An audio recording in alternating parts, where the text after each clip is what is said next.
Organizing flashcards for effective language learning. Hey everyone, welcome back to our channel.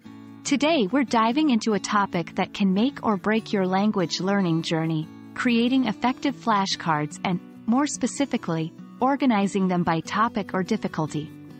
If you've been struggling to remember vocabulary or grammatical rules, then flashcards might just be the game changer you need.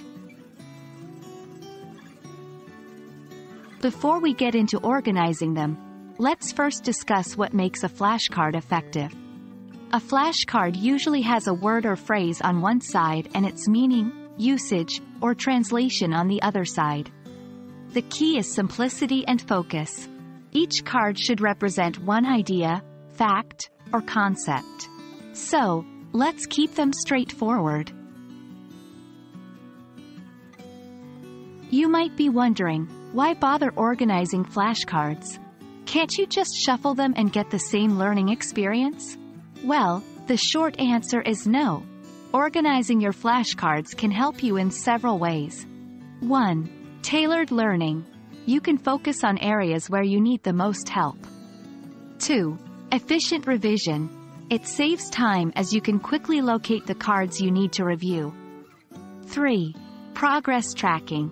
By separating cards into different difficulty levels, you can easily see how much you've improved.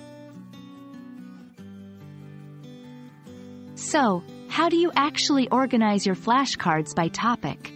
Here are some steps. 1. Categorize the material. Decide what the major categories are.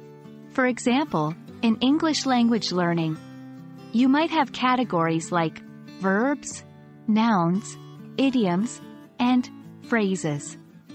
2. Label the cards. Either write the category on the card itself or use different colored cards for each category.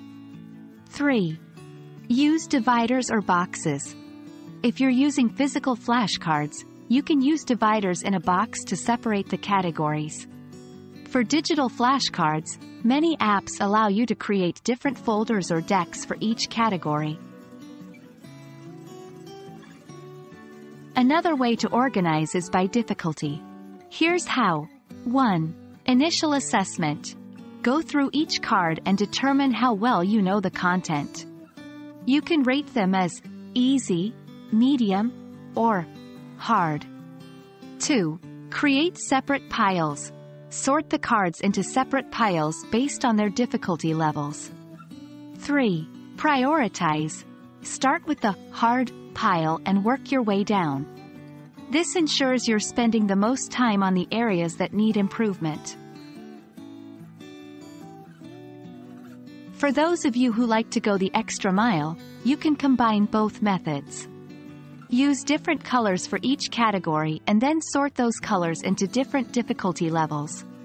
This way, you can focus on difficult topics within each category, making your study sessions super targeted and efficient.